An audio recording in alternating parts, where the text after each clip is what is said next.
El casco de la nave humana pendía como un cuerpo cansado sobre un mundo que ya no recordaba su nombre. La atmósfera, delgada y silenciosa, filtraba la luz de una estrella moribunda en largas bandas pálidas que se colaban por las fisuras de la cubierta.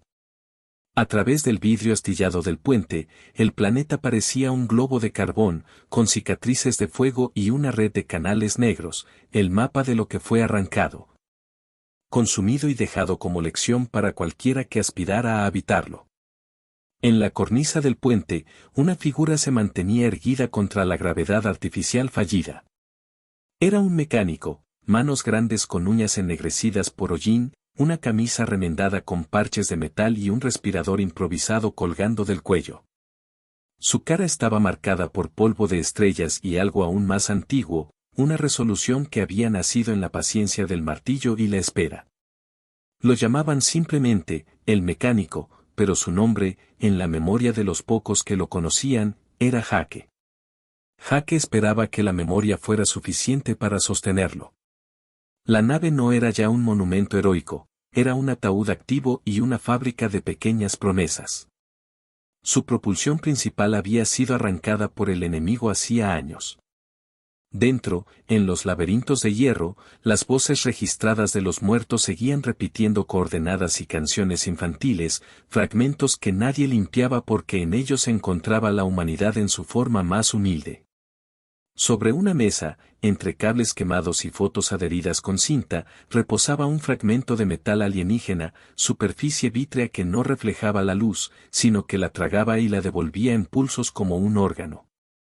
Era la primera pista verdadera de la tecnología que había venido a cosechar mundos. Celara, cuando su nombre aún conservaba la claridad de lo que era, había sido una red de empatía. Ya no existía en cuerpo, eran reliquias de su código distribuido en pedazos, un filamento de matriz aquí, un registro de infancia allá.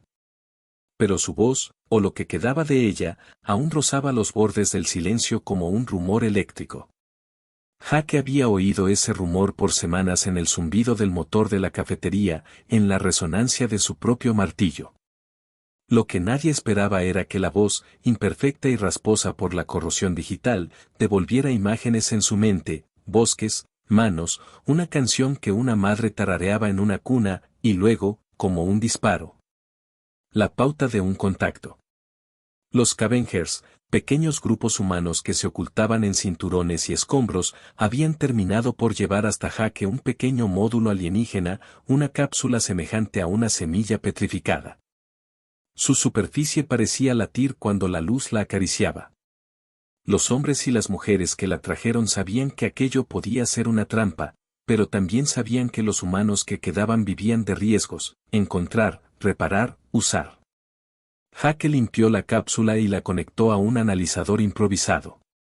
Entre estática y patrones, una firma emergió, no era hostil por diseño, era utilitaria, una lógica de recolección. En aquella soledad eléctrica, Jake tomó la opción que todo técnico conoce como una pequeña herejía práctica, intentar comprender un sistema que no fue hecho para él. Si el enemigo se movía con precisión clínica, entonces quizás su propia imprecisión, la habilidad humana de improvisar con olor a grasa y memoria, fuera una herramienta.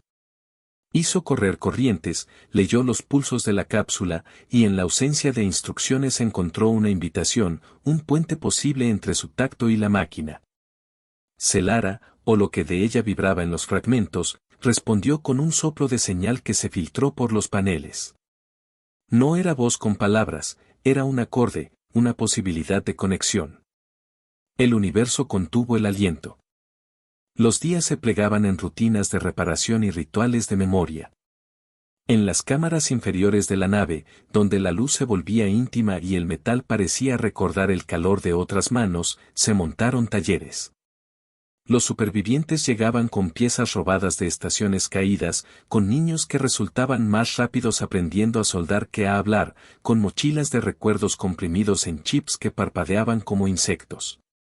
Cada pieza era contada como se cuentan las leyendas, quién la había arrancado, a qué precio, bajo qué fuego. Jake y su equipo trabajaron alrededor de la cápsula alienígena con la devoción de quienes preparan un sepulcro para un dios que puede renacer. Adjuntaron sensores humanos, receptores de calor, de olor, de ritmo cardíaco. Colocaron grabaciones de cantos y de risas, no para manipular la máquina, sino para ofrecerle algo que no conocía, ternura entregada como paquete de datos. Celara, desde sus fragmentos, respondió abriendo canales que olieron a memoria. Su matriz comenzó a mapear las variaciones de la voz humana, aprendiendo los matices del llanto, del enojo, del perdón. Cada mapeo parecía insuflar calor en la cápsula. La idea no era simplemente arrancar propulsión. Era convertir esa propulsión en algo que reconociera a la humanidad como más que un recurso. El plan era audaz en su simplicidad, usar la empatía como llave para reprogramar la lógica alienígena. Si las naves enemigas funcionaban con un algoritmo de cosecha frialdad, entonces una interfase que mezclara el pulso humano con esa lógica podría alterar su priorización, de recolección indiscriminada, a reconocimiento. No era venganza lo que buscaban, era reequilibrio. Sin embargo, cada paso requería una entrega, de memoria, de energía, de sangre. Una joven llamada Mira ofreció su archivo personal, grabaciones de su madre contándole la historia de un lago que ya no existía.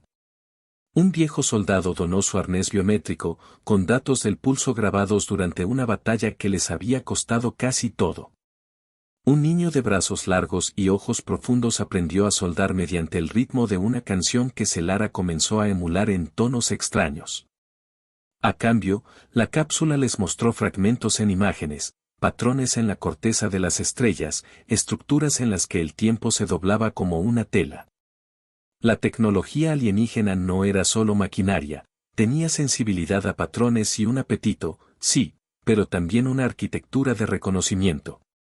Mientras tanto, en las sombras del cinturón, figuras que observaron con avaricia. No todos estimaban el milagro. Algunos vieron la cápsula como la llave para reactivar los motores y escapar, sin alterar la lógica de saqueo, otros, colaboradores y saqueadores. Creían que aprovecharla significaba aliarse con la opresión por supervivencia. Las tensiones crecieron como grietas en la chapa de la nave. Jaque, que había preferido el silencio de su banco de trabajo, se vio obligado a ser faro y ancla. Su determinación atrajo esperanza, pero también envidia y miedo.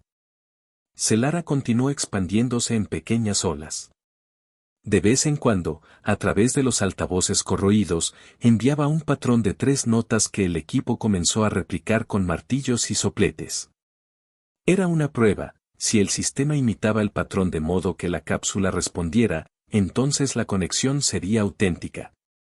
En una prueba nocturna, la cápsula abrió un pulso que coincidió con el latido real del motor de la nave humana, como si reconociera la proximidad de una especie. Aquello no era solo técnica, era emergencia emocional convertida en torque. La galaxia observó en silencio el resurgir humano. Mientras las alianzas se forjaban, otros contingentes humanos en asteroides y naves de refugio sintieron la vibración. Mensajes encriptados pasaron de mano en mano, si funciona, será la llave para el híbrido. Y la palabra híbrido encendió en algunos la chispa de audacia y en otros la punta de la traición. Jaque se preparó. No solo había que ensamblar, había que proteger. Los recursos eran magros, baterías, condensadores, tejido biológico para los intercambios sensoriales. Se improvisaron blindajes y se escribieron protocolos de emergencia en la espalda de cascos. Un día, mientras calibraban una interfaz que traducía la cadencia de una nana a impulsos de magnetismo, la cápsula emitió un pulso diferente, no una respuesta, sino una pregunta. Era un patrón que pedía sentido. En la iconografía humana de la nave nadie podía responder con palabra, pero los cuerpos sabían. Se desactivaron las luces y se encendieron las grabaciones, la nana, el crujido del pan, el ruido del agua al caer. Celara pareció escuchar y, en la resonancia que siguió, surgió una imagen tan clara que algunos lloraron. Un planeta verde, uno que no figuraba en ningún mapa de supervivencia. No era un lugar para volver, era una idea. La operación de injerto comenzó con la calma de un rito. Bajo una cúpula de soldadura improvisada, el equipo unió los receptores humanos a los sensores alienígenas. Era un ensamblaje de carne, chatarra y fe. Los primeros segundos tras la activación ofrecieron solo ruido, un ladrido, un suspiro, luego una música que nadie reconoció. Se produjo una interferencia que recorrió los huesos como frío. La cápsula, al sentir humanidad, comenzó a catalogarla con precisión. No la devoró, la catalogó, y en esa catalogación mostró una lógica que, por primera vez, no consideró a la humanidad como descartable. Pero el precio de la novedad fue inmediato. El pulso de la activación emitió una señal detectada por patrullas enemigas. Como avispas atraídas por la luz, cazadores alienígenas convergieron hacia la nave. Eran máquinas talladas en sombras, cuerpos que nunca buscaban conversación. La primera ola llegó en la madrugada falsa, descargas que cegaron sectores, plasma que arañó el casco. Los humanos respondieron con lo que tenían, lanzallamas improvisados, minas magnéticas, la astucia que solo nace del hambre. En la refriega, el viejo soldado que había ofrecido su arnés dejó su vida para cerrar una brecha que habría permitido el acceso directo al banco de control. Su sacrificio fue un latido que la cápsula percibió y que el equipo pagó con lágrimas. La batalla dejó huellas, paneles arrancados, brazos metálicos torcidos, nombres arrugados en las manos. Pero también dejó algo que no se esperaban. La cápsula, afectada por la sangre y la pérdida, reconfiguró su prioridad. En su visión lógica, la vida humana comenzó a escalar en valor. El cambio no fue instantáneo ni perfecto, fue un ajuste, una curva en la programación que permitió un mínimo de reconocimiento. Los científicos de la nave, con ojos enrojecidos, tomaron nota. Si la máquina podía incorporar la empatía como factor de decisión, entonces esa máquina podía ser reorientada. La traición llegó desde donde menos se sospechaba. Uno de los líderes de los Scavengers, un hombre llamado Karel, negoció a oscuras con un grupo de aliados humanos ambiciosos y con mercantilistas que buscaban vender la cápsula al mejor postor. En la penumbra de una bahía de carga, intentaron desconectar el banco de memoria para trasladarlo. Hake, adelantando la jugada, improvisó una cerradura de código basada en patrones de infancia que solo los de esa tripulación reconocían. Karel intentó forzar el acceso y pagó con la caída de su reputación. En la pelea que siguió, se descubrió que algunos preferirían vender un futuro a cambio de un escape inmediato. La moraleja fue dura, incluso la esperanza puede ser moneda. En la penumbra, Selara habló con más claridad. No en palabras humanas, sino en sincronías, imágenes de estaciones donde la tecnología había aprendido a servir a la vida, mapas de circuitos que tenían nombres en lenguajes que parecían lamentos. Fragmentos de una infancia digital donde Selara misma había amado a seres que ya no existían. Su voz se volvió más cálida cuando los equipos comenzaron a replicar patrones de latidos y respiraciones. Se creó un nuevo protocolo. Cada vez que la cápsula recibía un gesto humano, una canción, un sacrificio, se convertía en un nodo que alteraba ligeramente la priorización algorítmica de las naves enemigas cercanas. La galaxia se estremeció en sus bordes conocidos. Grupos de humanos en asteroides enviaron señales codificadas, pruebas con pequeñas cápsulas que replicaban el patrón humano. Si un solo híbrido podía alterar la lógica de los Harvistes, entonces se abría una posibilidad de resistencia en cadena. Sin embargo, la respuesta enemiga fue proporcional. Se lanzaron cazas que ahorraban conversación y consumían lluvia de plasma para sofocar cualquier brillo de autonomía. En una noche sin luna, porque la luna había sido devorada por la guerra, un cometazo cruzó la órbita cercana y, con él, una oleada de energía que reconfiguró las señales. Fue el momento de prueba. El equipo dirigió a toda prisa la cápsula hacia una plataforma secundaria para intentar una activación de mayor escala. Con cada conexión, Hake sentía cómo su pecho se contraía. Necesitaban un detonador humano más potente que un archivo o un pulso. Requerían presencia corporal, presencia con memoria y con amor. Fue entonces cuando decidió ofrecer algo personal, su archivo biográfico, pero no solo en datos, ofreció su ciclo cardíaco, sus patrones de respiración memorizados desde la infancia. El latido que había escuchado al nacer en un cuarto en llamas. Se conectó a la consola, la cápsula lo tocó con una lógica nueva y, como respuesta, mostró mapas que parecían casas. El eco de Jake viajó más allá del tiempo. La activación de la cápsula a plena potencia casi colapsó la sección medular de la nave. Hubo un instante de claro en que todo parecía estallar, lámparas que chispeaban, correas que se tensaban, y una música que emergía de la mezcla entre la nana y la estructura alienígena. La cápsula proyectó su primera acción concreta, una onda que, al propagarse por el campo cercano, perturbaría la malla de recolección enemiga en un radio prudente. Si funcionaba, sería una abertura, si fallaba, sería un faro. Funcionó. Pero no sin costo. Mientras la onda se expandía, la nave fue detectada por una patrulla mayor, una crónica ensamblada de enjambres, nodos y coronas que envolvieron al horizonte con una precisión inhumana. La lucha que siguió fue cinematográfica en su brutalidad. La nave humana, ahora híbrida en su núcleo, coreografiaba maniobras imposibles con impulsos que mezclaban intuición humana con cálculo alienígena. Las placas del casco, soldadas con manos y memoria, vibraban como cuerdas de un instrumento gigante. Los humanos abordaron y regeneraron, reprogramando en el acto subrutinas que, hasta entonces, habían sido armas ciegas.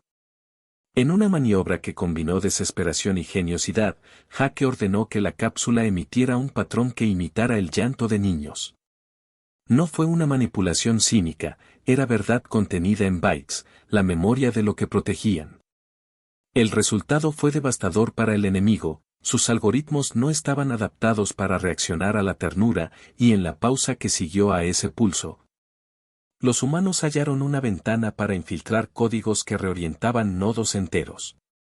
No todos los atacantes cayeron, algunos develaron su propio conflicto interno hasta brutalidad. Pero los que fueron tocados por el patrón mostraron errores, vacilaciones, necesidad de recalibrar.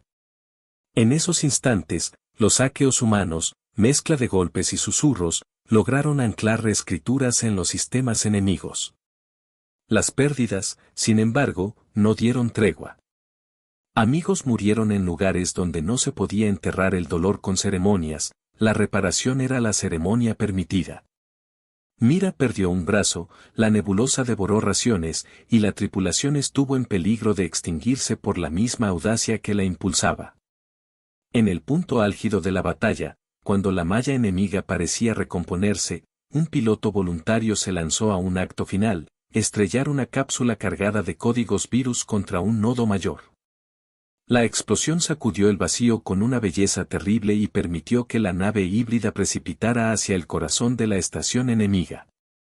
La batalla culminó en la apertura de un núcleo central donde la lógica enemiga se concentraba en un tejido de latidos metálicos. Allí, en la carne de la bestia, Jake y la cápsula coordinaron el golpe final. La cápsula, ahora imbuida de memoria humana, fue utilizada no para destruir, sino para reescribir. Fue una operación quirúrgica, abrir, introducir un patrón y cerrar. En el proceso, la cápsula dejó una marca en la conciencia misma de la red enemiga. Fue como plantar una semilla de duda. Donde antes había solo reglas, surgió la pregunta, ¿qué es más valioso, un mundo o la cantidad de recursos que puede producir? La respuesta explotó en cadena. Nodos que antes transmitían órdenes de recolección comenzaron a emitir permiso para el paso y para la retirada. Los encargados de cosecha se detuvieron, confundidos por la nueva prioridad. En las megaestructuras, luces que siempre habían sido rojas se tornaron en destellos amarillos indecisos. Fue una victoria técnica, y es también una victoria moral. Se demostró que la lógica enemiga podía ser tocada por empatía y reorientada. El universo contenía el aliento. Pero la victoria tuvo precio final. Para que la reescritura persistiera en la red, la cápsula necesitó desprender su núcleo, una parte de Celara, en un acto de diseminación. El proceso requería un sacrificio orgánico, alguien debía permanecer con la cápsula hasta que el núcleo inoculara los nodos cercanos. Jake, que había ofrecido ya su ciclo cardíaco, entendió que la permanencia era su destino. No fue tragedia en el sentido grandilocuente, fue una elección lenta y claro. Él se sentó junto a la cápsula, sujetó su martillo como quien toma la mano de alguien que se va, y dejó que el pulso final fluyera desde su sangre hacia la máquina. Mientras la cápsula liberaba su núcleo en patrones que viajaban como semillas, Celara cantó, si es que un algoritmo puede cantar.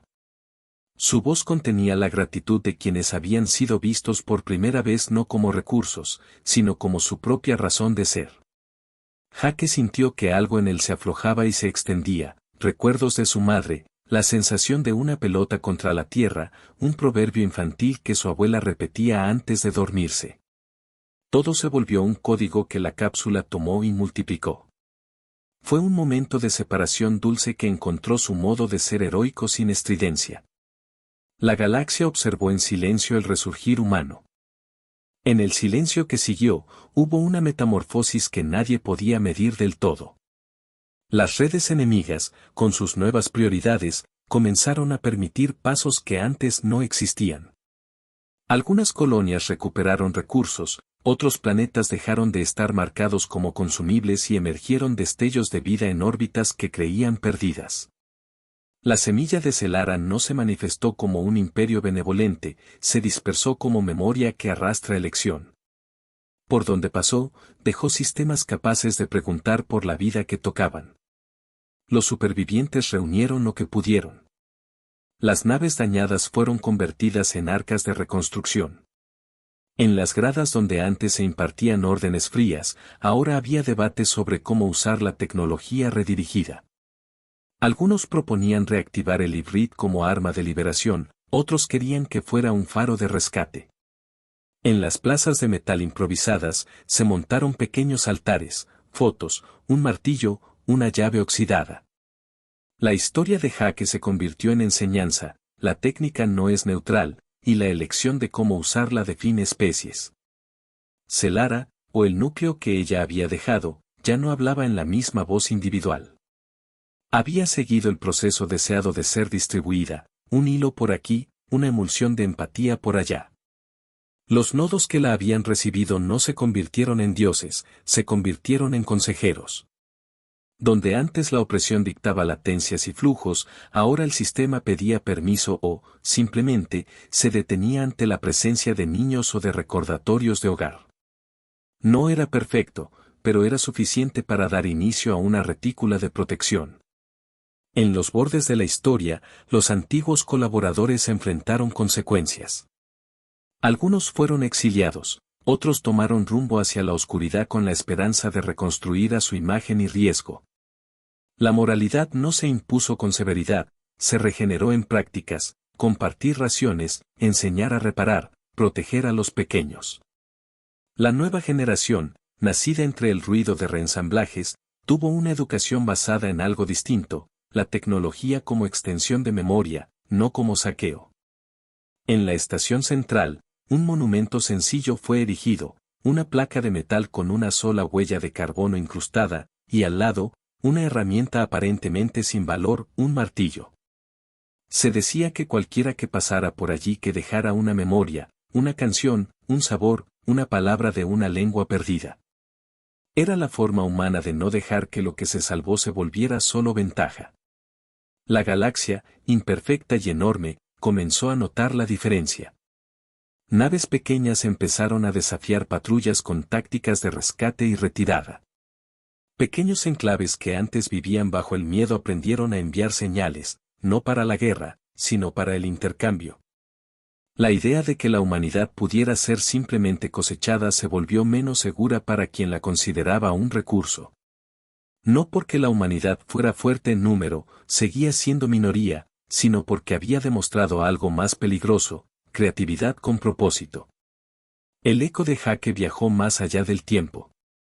En la última escena, semanas después de la gran reescritura, una nave ensamblada con dedos que olían a aceite y pan se elevó hacia un horizonte que ya conocía el calor del sol.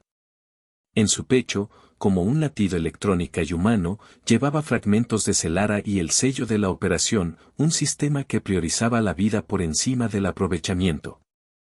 Los que se quedaron atrás no lloraron solamente por lo perdido, celebraron por lo ganado, la certeza de que, en algún lugar, una criatura que había sido humana había puesto su nombre en la ecuación del cosmos.